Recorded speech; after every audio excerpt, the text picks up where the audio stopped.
Estas três obras que estão aqui representaram-me na Bienal de São Paulo, numa representação da arte portuguesa. Fomos escolhidos três artistas e eu fui uma delas. Era uma mulher e dois homens, e estes três quadros, mais outro que não está aqui, estiveram na Bienal de São Paulo e tiveram muito impacto na Bienal, e as pessoas andavam à procura de conhecer o autor, então diziam o Graça Moraes. Entretanto aprecio, e geralmente quando apareço as pessoas dizem sempre: mas é uma pessoa muito frágil, como é que pinta isto? Isto é de homem, porque os homens é que são fortes, as mulheres não. Então, mas depois viam que era eu. A verdade é que, como estas obras tiveram bastante impacto numa pequena elite paulista, isso teve eco em Lisboa. Ao mesmo tempo, eu já tinha aparecido em coletivas, e isso foi em 83, uma exposição também na Galeria 111. Bom, e o que acontece é que eu não conhecia pessoalmente o António Mega Ferreira, mas ele já tinha visto obras minhas e também sabia que estas obras em São Paulo foram muito bem recebidas. E então um dia eu vivia numa casa muito pequenina no Alto de Algés, mas tinha telefone, e toco o telefone, eu atendo, e era o António Mega Ferreira. O António Mega Ferreira eu conhecia sobretudo do telejornal da 2, porque ele era jornalista não sei se ele era jornalista, mas não sei se era mesmo do quadro da televisão, nem isso interessa. De qualquer modo, era daqueles nomes que se falavam em Lisboa. Tinha 36 anos, era um jovem que já mexia com muita coisa. Eu fiquei um bocado, bastante surpreendida, e quando ele me disse, o Vasco Graça Moura, que eu já conhecia como poeta, é o presidente da Imprensa Nacional Casa da Moeda, e ele fundou uma edição de livros sobre artistas, porque na altura não se escreviam livros sobre artistas, como sabem. Agora já há muitos livros, já há muitos catálogos, mas nos anos 80 quase não havia literatura de artistas portugueses à venda, nem o Estado publicava isso. Então o Vasco Graça Moura tinha-os desafiado a fazer um livro sobre um artista, que é uma história realmente surpreendente, porque isto foi em 1980 eu expus na Bienal de São Paulo em 1983, depois vim para Lisboa e mais ou menos em 1984 é que eu recebo essa chamada do António Mega Ferreira, a dizer-me que o Vasco Graça Moura o tinha convidado a escrever um livro sobre um artista, para essa série de Arte e Artistas. E ele que gostava de escrever sobre mim. Isso surpreendeu-me e fiquei muito contente, claro. Mas também lhe disse: olha, há um crítico de arte muito conhecido, e que ele conhecia, que se chama Fernando Pernes, que também me disse que queria escrever sobre mim, que também conhecia muito bem a minha obra desde os anos 80. E eu tenho que lhe perguntar. Eu falei para o Fernando Pernes, e o Fernando Pernes disse: que bom, porque eu ando com problemas, que estou a divorciar-me da minha mulher, não tenho cabeça para nada, e por isso o Mega Ferreira que escreva o livro. Pronto. Então, mas entretanto, nessa minha representação na Bienal de São Paulo, eu recebi convites para expor em duas galerias muito importantes, uma em São Paulo, outra no Rio de Janeiro, e sobretudo aquilo que foi mais importante é que eu recebi o convite para expor no Museu de Arte Moderna de São Paulo e do Rio de Janeiro. E as datas eram muito próximas, por isso eu só tinha 2 meses para fazer 20 telas. 20 telas que eu imaginei que eram 20, ninguém me disse no Brasil: você vai fazer 20 telas. Eu é que, em função do espaço que eles me deram, eu imaginei que tinha que fazer 20 telas, e o ateliê que eu tinha em Lisboa eram umas águas furtadas, um 4º andar, que era difícil de subir, sobretudo quando ia carregada com material, e não conseguia fazer aquilo que eu imaginei que queria fazer. Porque estes quadros não foram feitos nesse ateliê em Lisboa, foram feitos no Vieiro, ainda na residência artística, que são de 82 e 83. Bom, então o que acontece é que eu tinha 2 meses para fazer as obras, e ele queria muito vir ao Vieiro para conhecer, porque já se falava que eu tinha nascido no Vieiro, que a minha obra tinha muito a ver com a minha identidade, com as minhas raízes, Mas eu disse, eu não posso ir ao Vieiro porque senão não consigo fazer as obras a tempo para ir para o Brasil. E então o que é que ele fez? Resolveu gravar. E, entretanto, eu não tinha espaço no meu ateliê, mas, como sempre tenho bons amigos, e havia um casal de galegos que herdaram muitas coisas muitas casas em Lisboa e tinham uma loja grande à venda, ali na Borges Carneiro. E eu falei para eles, porque eu sabia que eles tinham sempre espaços, se eles me emprestavam durante 2 meses aquele espaço, que é a Conchita e o Zé Vascos.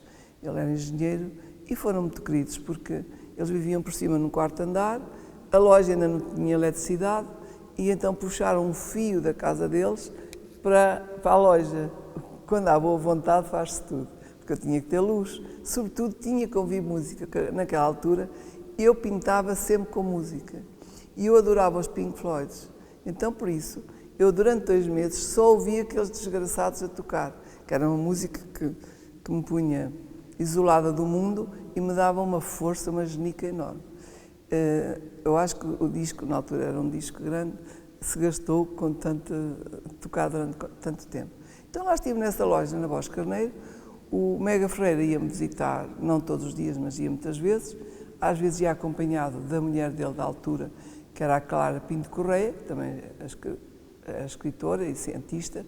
Mais tarde eu vim a ilustrar um livro dela, até muito interessante.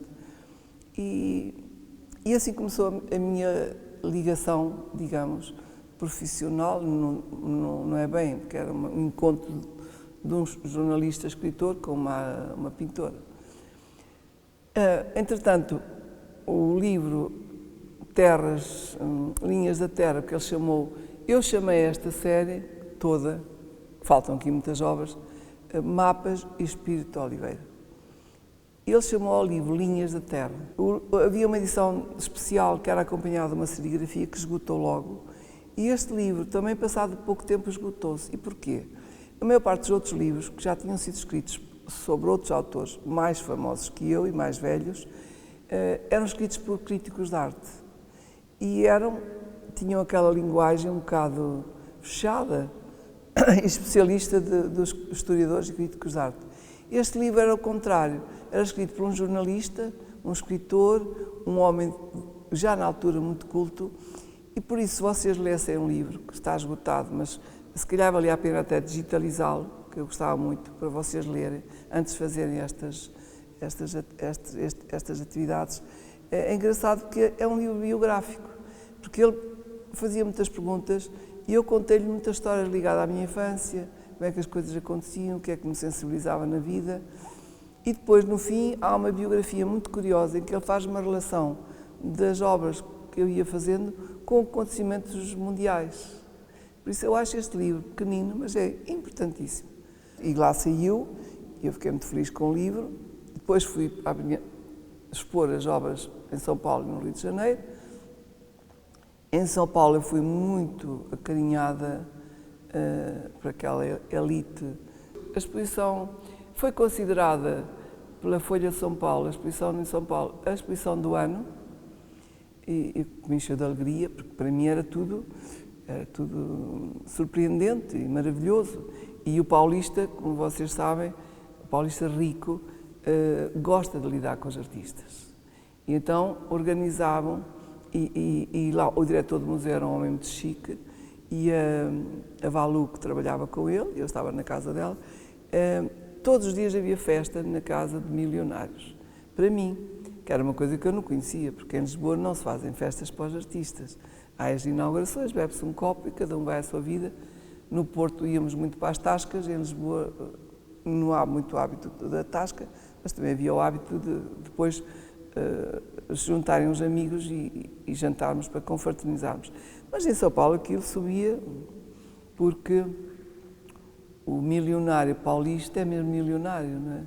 E tem grandes coleções de arte e por isso é que os artistas no Brasil se aguentam mesmo apesar daquele caos em que os governos se sucedem, mas há qualquer coisa que o próprio mecenato é muito bem organizado para aguentar a arte no Brasil. Apesar daquela violência, as coisas acho que funcionam, mas eu também não conheço o Brasil tão bem como os brasileiros. Bom, essa exposição depois, claro que tive um texto maravilhoso do Frederico de Moraes, que era um crítico muito respeitado no Brasil e que foi um dos homens que mais defendeu a minha pintura e que se apaixonou logo por estas obras. E depois realmente convidaram-me para expor no Museu de Arte Moderna do Rio de Janeiro. Eu vou contar esta história porque depois também a contei ao Mega, não é? Quando vim do Brasil. E lá no Rio de Janeiro tive também a estrelinha em cima da minha cabeça, porque me disseram-me, vais expor na altura do Carnaval, ninguém lá vai, porque o Carnaval no Rio não é nos museus, é na rua. E eu disse, pronto, mas é o espaço que me dão, eu vou aceitar. Não é que aquilo coincidiu com uma grande exposição da Escola de Paris, com Picassos, com Braque, com esses grandes pintores, e havia bichas para ver o Picasso e o Braque, não era para mim. Só que eles entravam, para irem para a outra exposição, passavam todos para a minha exposição. Por isso a minha exposição teve um impacto de público, desde o Roberto Marinho, com a mulher e com a irmã, e muitos escritores, porque em Portugal começaram a falar de mim a esses grandes escritores que sempre vinham a Portugal e que estiveram lá todos. Eu tive a nata toda da pintura, a ver, a esses iam para a minha exposição, não iam para a outra, mas também viram a outra. Por isso, de repente, houve um concerto de cravo, foram momentos muito especiais. O Mega Ferreira acompanhou realmente o crescimento desta obra. Ele, como era um homem culto e conhecia o mundo e a pintura, apercebeu-se que isto era novo. Eu não sabia o que estava a fazer. Porque realmente comecei a fazer isto, mas sem consciência de que estava a fazer qualquer coisa de novo. Eu comecei a pintar, achava que não apetecia pintar a óleo, não apetecia fazer desenho, só desenho, e comecei a entrar para este mundo. A mim própria me surpreendeu. Mas eu acho que estes fatores, estes encontros, um livro que saiu em Portugal, depois saiu o livro em 85, e depois, 84 e 85, expus no Brasil. Claro, começaram-se a escrever páginas muito importantes nos jornais sobre a minha pintura, e eu acho que foi o começo, realmente, de uma visibilidade e de um reconhecimento. Mas o livro do Mega Ferreira foi muito importante, porque era o primeiro livro e que se esgotou em pouco tempo. Felizmente, alguns dos quadros que estão aqui estão uns com os outros e eu tenho a sensação que eles gostam muito de estar juntos. É aquela sensação que estão em diálogo. Porque durante anos, aquele quadro foi comprado pela Fundação Carlos de Gulbenkian, mas raramente é exposto. Porque eu acho que não tem muito a ver com nada do que está lá no património deles. E então, enquanto o Somé Ribeiro, que era o diretor do CAM, foi diretor e como ele foi um dos que quis comprar este quadro, ele e o Fernando Azevedo e o Pedro Tamer, que era o administrador e poeta, ele defendia o quadro e muitas vezes o expunha. Depois veio outro diretor que dava mais importância a outro tipo de pintura e aquele quadro ficou escondido nas reservas. Porque os museus também vivem muito dos diretores das escolhas, não é? Uns só gostam de fotografia, outros só querem instalações, outros acham que aquilo não vale nada, outros acham que realmente não gostam, simplesmente. Este quadro raramente era exposto lá no campo.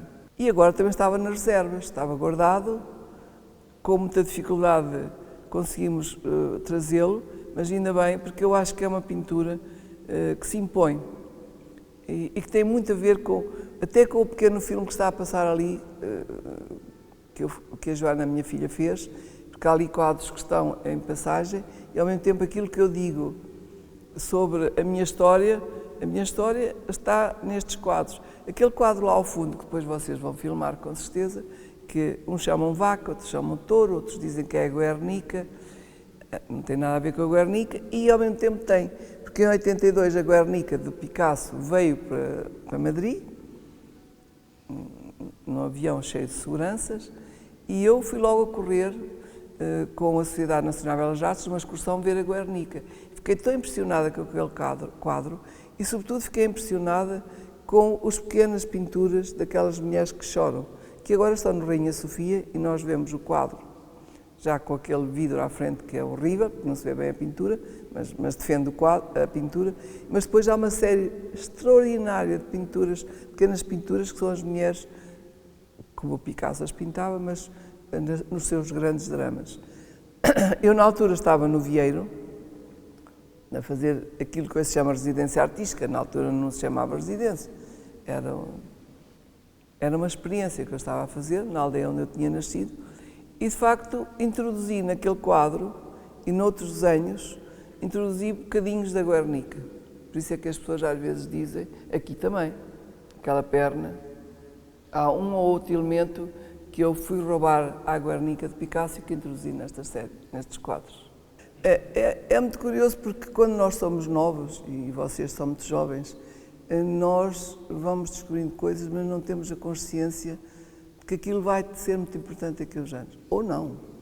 Mas quando se chega à minha idade, dos 70 e tal anos, nós começamos a ter uma lucidez e a compreender melhor o que se passou para trás, porque as coisas começam a ter um sentido, uma lógica, que nós na altura, quando somos novos, sobretudo eu que não programava nada, mas vivia intensamente sempre as coisas, depois passado anos, eu ontem estava a pensar, a vida é como, quando se planta uma oliveira, é uma estaca muito estreitinha, não é? Se se rega a oliveira ou se vai tratando da oliveira, quando se chega aos 70 e aos 100 anos, a oliveira começa a engrossar-se, começa a ter uma força. E eu acho que é isso, começa-se a semear e passado anos começa tudo a aparecer,